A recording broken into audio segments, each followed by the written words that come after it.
في لحظة معينة من حياتك كل حاجة بدأت تتعطل. شغلك، جوازك، صحتك، حتى نومك. ومفيش تفسير منطقي. على الأرجح إن في حد عمل لك حاجة. النهاردة هنشرح كل نوع من أنواع السحر اللي بيعمله في جسمك وعقلك، وإزاي تعرف إنك مصاب. سحر التفريق ده النوع الأكثر انتشاراً والأكثر طلباً عند السحرة. هدفه الوحيد هو إنه يكسر العلاقات من جوه، مش بالصراخ ولا بالخناق الواضح، لأ، ده بيشتغل بهدوء. فجأة تكتشف إن الزوج بيكره مراته من غير سبب، أو الأخ يحس بنفور غريب من أخوه اللي كان أقرب حد ليه في حياته. العلماء بيقولوا إن سحر التفريق بيشتغل عن طريق الجن اللي بيوسوس للمسحور، وبيخليه يضخم أي مشكلة صغيرة لحد ما تبقى مستحيلة للحل. القرآن الكريم ذكر النوع ده صراحة في سورة البقرة لما قال: فيتعلمون منهما ما يفرقون به بين المرء وزوجه.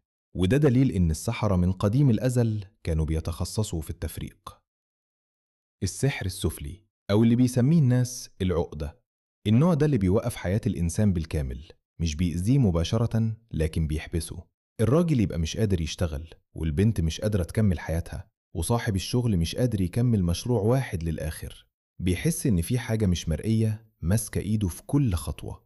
السحر ده بيتعمل عن طريق عقد حقيقية، خيط بيتعقد عليه أسماء وطلاسم وبيدفن في مكان قريب من الشخص. والجن المرتبط بالسحر بيشتغل على التعطيل في كل مجالات الحياة، وبيفضل شغال لحد ما السحر يتحل أو يتكشف. سحر المحبة، وده اللي ناس كتير بتفتكر إنه بسيط أو مش خطير. لأ، هو من أخطر الأنواع، لأنه بيلغي إرادة الإنسان بالكامل. الشخص المسحور بيتعلق بحد بشكل مرضي وغير طبيعي، بيبقى مش قادر ياكل أو ينام من غيره، وبيفقد القدرة على التفكير بعيد عنه. المشكلة الكبيرة إن السحر ده غالباً بيتحول لكراهية شديدة بعد فترة، لأن الجن الموكل بيه لما يضعف أو يتم رده بيقلب المشاعر 180 درجة. وده بيفسر ليه ناس كتير بتحب بجنون وفجأة تكره من غير سبب واضح. السحر المأكول ده الأكثر خطورة من ناحية سرعة التأثير، لأنه بيدخل جسم الإنسان مباشرة، بيتحط في الأكل أو الشرب أو حتى على الملابس، وأول ما الشخص ياكله الجن بيكون دخل جسمه وبيبدأ تأثيره فوراً.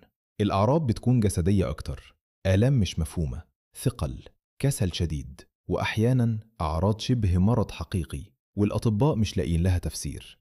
وتم سحر النبي صلى الله عليه وسلم بالسحر المعروف بسحر لبيد بن الأعصم، وده بيثبت إن النوع ده من أخطر الأنواع.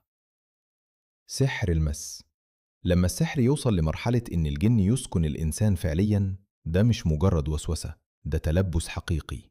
الشخص بيحس بأصوات في دماغه، بيتكلم وهو مش واعي، وبيتصرف بطريقة مش طبيعته، وفي حالات شديدة بيبقى الجن مسيطر على الشخص لفترات طويلة. العلماء بيفرقوا بين المس العارض اللي بيجي بسبب خوف شديد أو أماكن موحشة، ومس السحر اللي بيكون مقصود ومبرمج. والفرق الأساسي إن مس السحر بيكون ليه نمط ثابت وأذى متكرر في أوقات محددة.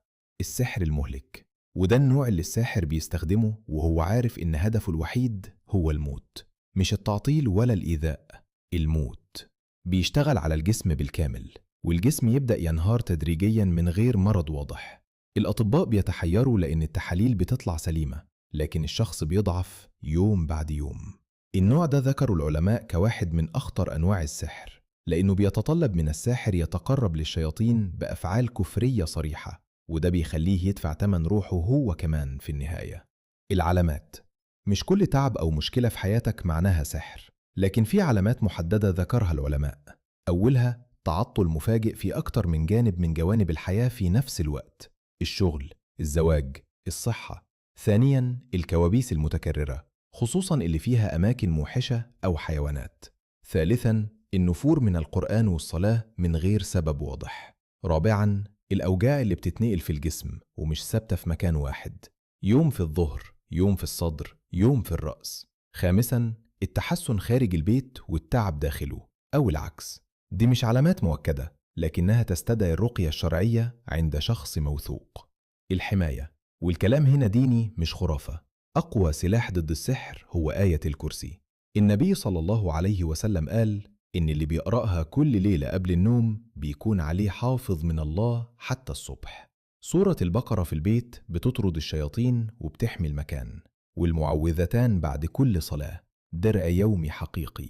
أما العلاج لمن يشك في السحر فهو الرقية الشرعية، القرآن على الماء والجسم، وده مش أسطورة، دي الطريقة اللي وردت في السنة النبوية وعمل بيها ناس كتير.